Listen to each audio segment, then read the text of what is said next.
Welcome to the lead once again. And of course, all of us, I think pretty much everybody in India is talking about the diplomatic crisis between Canada and India and what shape and form it is going to take next. Now, of course, a lot of us have been listening to a lot of different views, but I'm going to bring you a very special guest today. We're going to be talking to someone who's, in the heart of things, in the thick of things, if you want to call it that. And his name is Andrew Lawton. He's a Canadian broadcaster, columnist, and a media trainer. And currently, he is also the managing editor of True North, which is a Canadian digital platform in English that provides fair and accurate journalism. Now, until 2018, Andrew hosted the Andrew Lawton Show, which was a highly rated radio talk show on 980 CFPL radio in London. And he's also a columnist. He had a national column for Canadian publication, the Global Times. The Global News. He's describes himself as witty, irreverent, and he likes to dig deep into current issues which are plaguing Canada. He can be severely critical of authority when required, and I guess that's what makes him a trusted voice, across the world today. He has been published in the Washington Post, the Toronto Sun, as well as the National Post. He also ran as a progressive conservative candidate in Ontario's 2018 provincial election. Andrew, thank you so much for joining us. I think we're all really excited to have you here. And of course, this whole issue has had very different reactions in India as well as in Canada. So let me start off by asking you, what exactly is going on? I mean, Justin Trudeau has come all guns blazing. How do you view this in Canada? Like, as a political commentator, how do you view this? Well, thank you for having me. That was a very kind introduction, and I'm glad to be here. Just to give a bit of context here, one of the problems is that when Justin Trudeau was elected in 2015, he said Canada's back. So his argument was that the previous conservative government had failed on foreign policy, and now that he was there, he was going to save Canada's image in the world. And as we know, there's no country where that has been less true than in India, where Justin Trudeau has, I think, very much embarrassed himself, going back 5 years to his visit there where he was dressing up in every costume imaginable. And that trip had a lot of other problems. And then you fast forward to now, and Justin Trudeau stands up in the House of Commons a week after he was in India for the G20 and makes a very severe allegation against the Indian government, which is that it was complicit in the murder of a Khalistani activist in British Columbia who was killed in June. And to this day, there has been no evidence presented to support this accusation. Exactly. So, why do you think he's doing this? I mean, if he's not going to provide evidence? What is Justin Trudeau likely to gain by this whole gambit? Well, there are two possible answers to that. One of them is that it's a very convenient distraction from everything else that's happening right now. He's not doing very well in the poll numbers. But I think there's another side of this. And we've seen some reporting in the last couple of days that suggested there were reporters that were working on this story, that the government was trying to build a case against the Indian government, the Canadian government, I should say. And this story they were about to publish, and the government announced it before they had a chance to. So they announced this very quickly and without evidence because they were trying to, as we say in media, scoop the other reporters that were going to be doing it. And that's a very dangerous way to play geopolitics, when you're just announcing something so that a newspaper doesn't report a story that you don't think will reflect well upon you. I've heard of one media house trying to scoop another, but I've never heard of a government trying to scoop media houses. It's pretty bizarre when you put it that way. But Andrew, the US has come out rather strongly in support of Canada in the last 24 hours, and they have sort of hinted that it is likely that the US has provided intelligence to Canada that could suggest something fishy in Nijjar's death.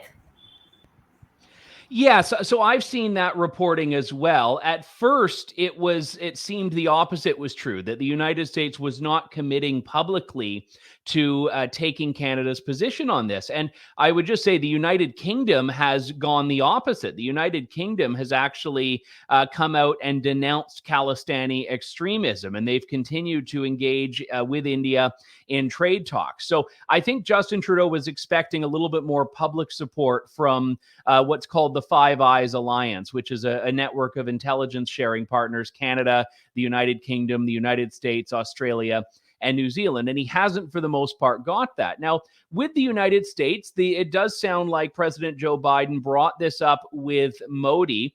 Now, what we don't know is where this intelligence, or what the intelligence is, but where it came from. There's been some scattered reporting that suggests maybe there are diplomatic communications, but that raises other questions of how these were intercepted, if they were.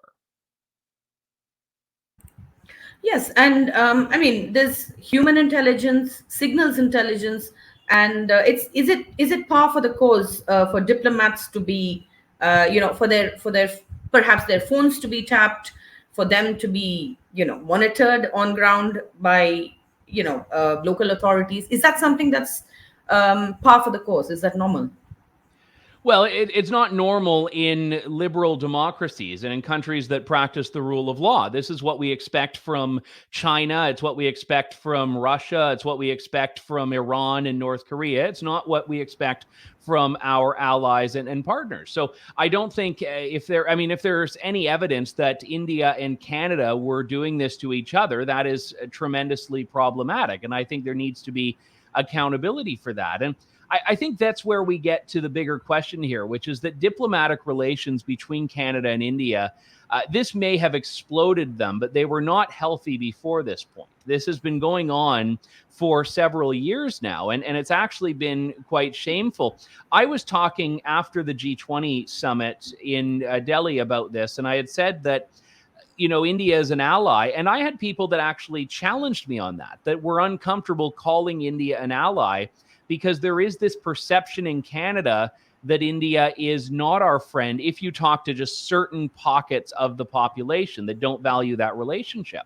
And generally speaking, it's only been conservatives in Canada that have really valued that relationship historically. The Conservative government under Stephen Harper, some other conservative politicians that have really valued that. And I've actually always believed that relationship is an incredibly important one for Canada, not just economically. We have huge familial ties. I mean, Indian and Canadian families that live in both countries and go back and forth, shared language, shared legal system.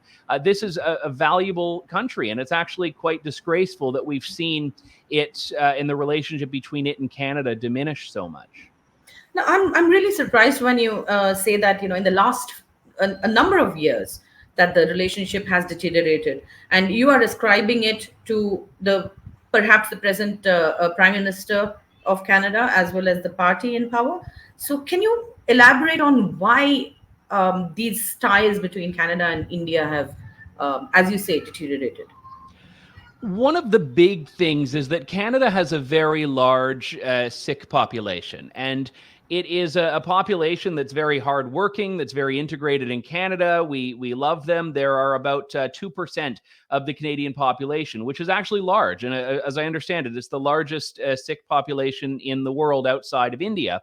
It lives in Canada. Within that group, you have a certain number, and I don't know how many there are, that align themselves with the Khalistani movement. And some of those, as you well know, would be extremist in nature, and maybe they just have a protest. But it's an issue in Canada, and we have imported in this country a lot of the ethnic tensions that exist in other parts of the world, because we have so much immigration in Canada and so much multiculturalism. So we've allowed in Canada to recreate some of these tensions that you'd see between India and Pakistan, between India and the Khalistani movement.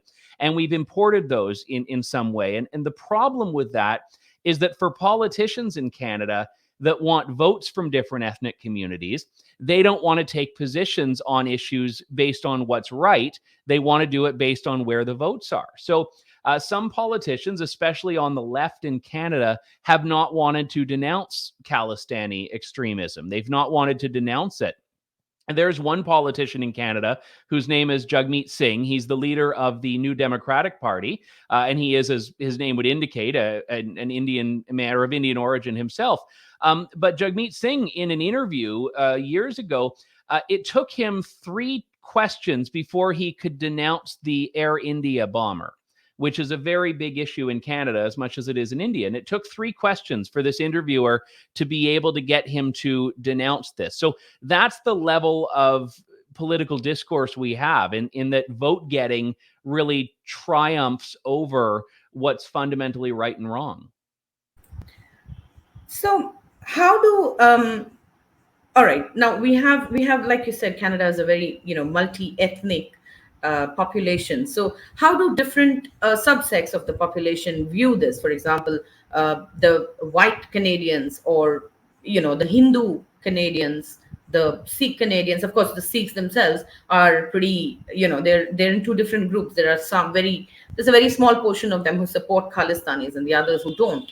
So overall, what is the mood about this whole Khalistani separatist kind of, the talk that goes on in Canada? It doesn't happen very much in India, as you know, but it does happen in Canada, which is really right now the problem. It's a good question. To be honest, I don't think most Canadians know or think about it. I don't know how many Canadians view an Indian of Hindu origin as different from an Indian of Sikh origin. I don't know if a lot of Canadians know that there is this tension necessarily. But I do think that when you get into these certain communities, a lot of them look to the government and look for what they're going to do. And, one example to talk about that deteriorating relationship, when the farmers' protests were underway in Canada, which I would view as a domestic issue in India for the Indian government to deal with, Justin Trudeau commented supporting the protesters. And that was, I think, really interesting because in Canada, as we know, Justin Trudeau has not had as favorable a view of people protesting his government. And he would not have taken kindly to Prime Minister Modi, for example, criticizing the way he was dealing with that, because it would have been interference in domestic politics. So I think Canadians pay attention when Justin Trudeau, who's speaking on behalf of Canada or tries to speak on behalf of Canada, is wading into these issues. And that was what he was doing with the farmers' protest. And even at the G20, when he goes up there and starts criticizing Indian interference, as he called it, that's something that, again, Canadians take note of very much. And I guess I would round that out by saying that a lot of people do not give him the benefit of the doubt. If India was orchestrating a political assassination in Canada, they need to be held to account for that. But the way to do that is through the justice system, not just through making a claim on the floor of the House of Commons. And when I say that he's lost the benefit of the doubt, what I mean is that a lot of Canadians just don't trust him, that when he makes a comment like that, it's being done for the right reasons and with the evidence. And that's why there is so much skepticism now. Okay, that's very interesting that there's a lot of skepticism about these claims in Canada as well. Now, I've been speaking to, I've never visited your beautiful country, and I hope to do that, sometime in the near future. But I've been speaking to a number of Indians who live and study in Canada, and they tell me that in many areas, the some members of the Sikh community there, they have photographs of Bindranwale or in their shops and in their homes. And it's a little, for an Indian, that's a no we don't do that here. But it seems to be okay as far as Canada goes, and this is perhaps one of the reasons why India is upset that something that happened, that's a very horrible part of India's past, is being sort of allowed to grow in Canada. So do you see that there is a growth in a sort of Khalistani sentiment in Canada over the years? I don't know if there's a growth in it. I do feel it is a loud minority. It's a small group of people that make a lot of noise, but they're very organized here. And I think that the reason they are so organized in Canada is because it's not an issue that the Canadian government feels is its issue to deal with. So if a group of people that want to advocate for political change in India are organizing in Canada, they're not really attracting the interest of Canadian authorities if they're doing things that are illegal. And many of them aren't. Many of them want to work through the legal system and the political process. But I feel as a result, if we were to have a mounting Canadian separation movement that was using the same tactics and the same rhetoric as some of the Khalistani activists, and they were operating in Canada, the Canadian government would take it more seriously. And I think that's part of the problem, is that it's seen as an issue where the consequences are not going to be borne out in Canada. So it's not really something that Canadian officials need to get into. Well, now that you mention it, there was a trend on Twitter, I mean, in the morning in India, where, Quebec, where a lot of Indians were talking about how they should support independence for Quebec. I mean, it was a ridiculous thing, of course, but that's basically, along the same lines. I mean, people here are reacting to what's going on on the international stage. Another question I wanted to ask you was, how do Canadians now view what India has done? India has sort of gone a little, aggressive. They have decided to suspend visa operations. Of course, they call it an operational issue, but it's obvious that it's because of the diplomatic crisis. How do you see this playing out? Well, something has to change, because it started with Canada expelling a senior Indian diplomat, and then India expelled a senior Canadian diplomat, and then we had the visa suspension. The problem with this is that the casualties when a government does this are not the governments of the other country, it's the people. That are the ones who have to suffer. So now it's Canadian citizens that have no part of this, that want to visit a family member, that want to go to school, that want to visit their colleagues in India, that have to pay the price for it. So I do think that, given how linked Canada and India are on trade and family and education, that there's going to have to be some resolution here. But I don't know what that's going to look like, because I go back to the G20 when Justin Trudeau and the Canadian officials apparently brought this up directly with India. And as a result, what we saw was that when Modi published the video montage of him greeting all the dignitaries at the G20, he left one person out, and that person was Justin Trudeau. So India has not responded favorably to this. They've not said, we're going to look into this. They've said this is just untrue. This is a blatantly false allegation. So I don't know where the middle ground is there between these two positions. I think some bombshell needs to come, either from the Canadian government, the bombshell evidence that proves that Justin Trudeau's claims were accurate, or from the Indian government, something that perhaps can point to another person that may have been involved with this, or another group that may have been involved with this. Wow, that's quite something. So we're essentially stuck in a very bad situation where, we really don't. There's really no peaceful resolution that's visible at the moment. So, what do you think Canada is going to do now? Is the government going to backtrack? What are you hearing? I don't know if it's like this in India, but in Canada, politics will sometimes change when the government has had a chance to poll on an issue and to find out what people think. So maybe the government will do some polling and find out that this is really popular, and they'll do more of it. Maybe they'll find out it's not working, and they'll backtrack on it. That's my cynical answer, which is that it will depend on whether it's politically beneficial for the government to keep up with the current course. I do think, just to look at, and I'm not comparing India to Russia, obviously, but to look at the Russian invasion of Ukraine, the way that governments deal with sanctions is not to sanction everyone. They sanction people, and they sanction organizations. And they do that because they want to try to mitigate the harms to people that are involved in it. And I think this is the problem we have in the India-Canada situation. Whereas when India says we're not going to process visas, it's not Justin Trudeau and the Khalistani activists that they're punishing. It's Canadians, many of them you may know, who have family in India, ties in India, and want to go back there. Or, people like me that would love to go there and may need a visa and something like that. So I would hope that there is a bit of a backtrack on that from the Indian government. But At the same time, I also understand why they need to send a strong message that they aren't going to stand by well another leader, Justin Trudeau, makes such accusations. So I'm sympathetic, but I would love to see it become a little bit less broad a response. Well, I tend to agree with that.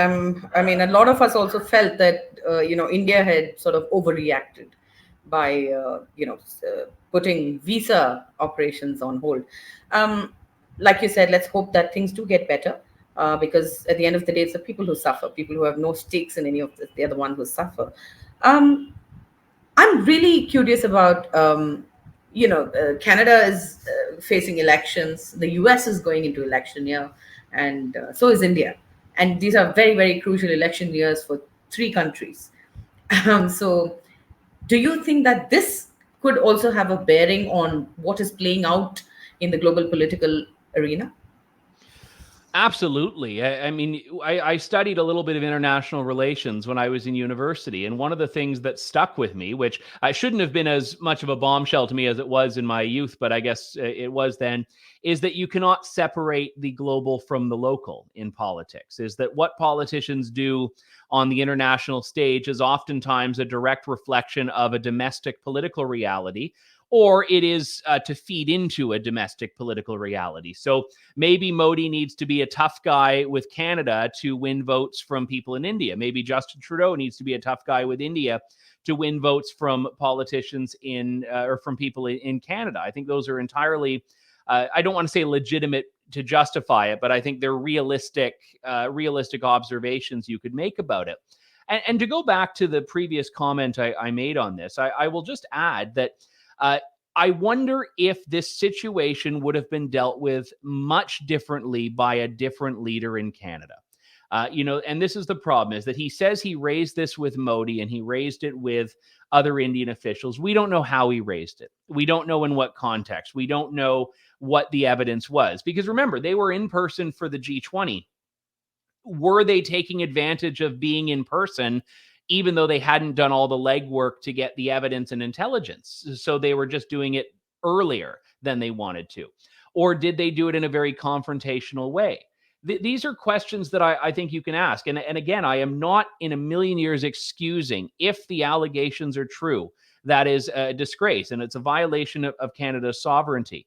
But I think we need to see a lot more before we can make that claim, given how high the stakes are. And the fact that we have seen what you call an overreaction, and I think you're right to do that, shows just how high the stakes are on if this was all, I don't want to say a misunderstanding, because it's certainly bigger than that, but if it was all based on something that was only a fragment of the whole story. Well, that's a very interesting way in which you've put it. That the global is usually predicated on the local. So, well, like you said, we're going to have to wait for evidence of some sort from somebody, whether the US comes out with it, or whether Canada comes out with it, or whether India comes up with something. Until then, I suppose we're going to be witnessing a lot of tensions continuing in this issue. My last and final question to you, and this is something that I'm really, I saw the visuals of your 1 million march. Mm-hmm.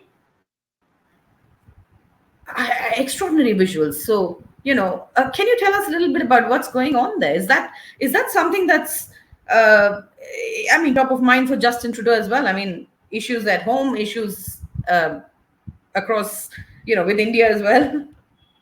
It certainly may be. So just to bring everyone up to speed. So on Wednesday of September 20th, there was a big protest across the country for parental rights. And the context of this was that the schools in Canada, specifically public schools, have become a little bit more progressive, as the word is, on sexuality and gender. And we've seen the transgender issue really take over in schools. And we've seen some tension in various governments about this. And a bunch of parents, it started with Muslim parents, actually, but then it became Christians, Jews, Hindus, Sikhs, and people of no faith all got together and said, you know what, we want to protest. We want to march in all of these cities across Canada and say, hands off our kids. We want to basically assert that parents should have the say over what their kids are taught in schools. And it's become an issue that is very popular in Canada, polls have been done that have shown that parents, even those who aren't conservative, support this idea that, their kids shouldn't be able to change their gender in school, for example. So this is an issue that absolutely, I think the Liberal government in Canada is finding itself a little bit offside with Canadians on. So I don't want to say that was connected to it all, but it does sort of weigh into the political context that Justin Trudeau is living through right now. Wow. So he's a man with a lot of troubles on his plate, I suppose. Andrew Lawton, thank you very much for joining us. I'm sorry, Andrew Lawton, thank you very much for joining us. It's been an absolute pleasure, and I hope that you will come back at a later date when there is some glimmer of light at the end of the tunnel of this diplomatic crisis. Thanks very much. Hopefully much. in person. I'd love to see India, but it was a pleasure. Thank you for having me. Lovely. Thank you.